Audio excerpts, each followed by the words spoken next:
সবাইকে শুভ সন্ধ্যা জানিয়ে নতুন ব্লগ শুরু করলাম। আজকে দেখাবো আমাদের এলাকার জগদ্ধাত্রী পুজো।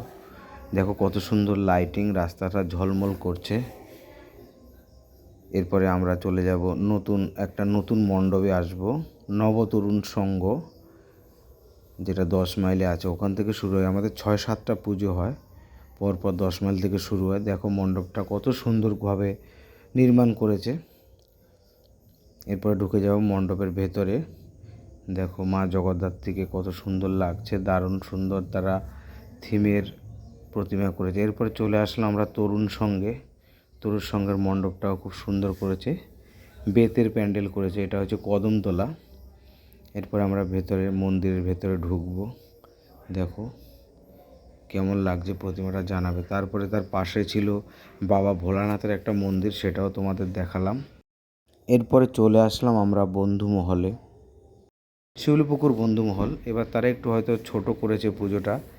এবার তারপরে মন্দিরের ভেতরে ঢুকে গেলাম। দেখো কত সুন্দর থিমের পুজো তারা করেছে। এরপরে চলে আসলাম আমরা শিউলিপুকুর গ্রামবাসীবৃন্দ। ওরা এবার থিম করেছে অপারেশন সিঁদুর।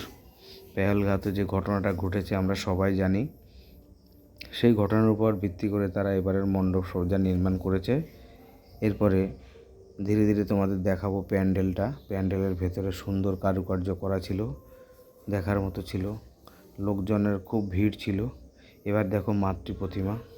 এরপরে তোমরা দেখাবো শিউলি পুকুরের, প্রতি বছর তারা খুব সুন্দর পুকুরটাকে সাজিয়ে তোলে, সেই দৃশ্য তোমাদের কাছে তুলে দিচ্ছি। কেমন লাগছে বলবে, ভালো লাগলে অবশ্যই লাইক কমেন্ট করবে বন্ধুরা। আমি একটা নতুন চ্যানেল, ছোট্ট চ্যানেল, তোমাদের সহযোগিতা প্রয়োজন। এরপরে চলে আসলাম আমাদের মানিককুল অগ্রগামীর সঙ্গে, সেখানকার মণ্ডপ তোমাদের দেখালাম, মায়ের মূর্তি।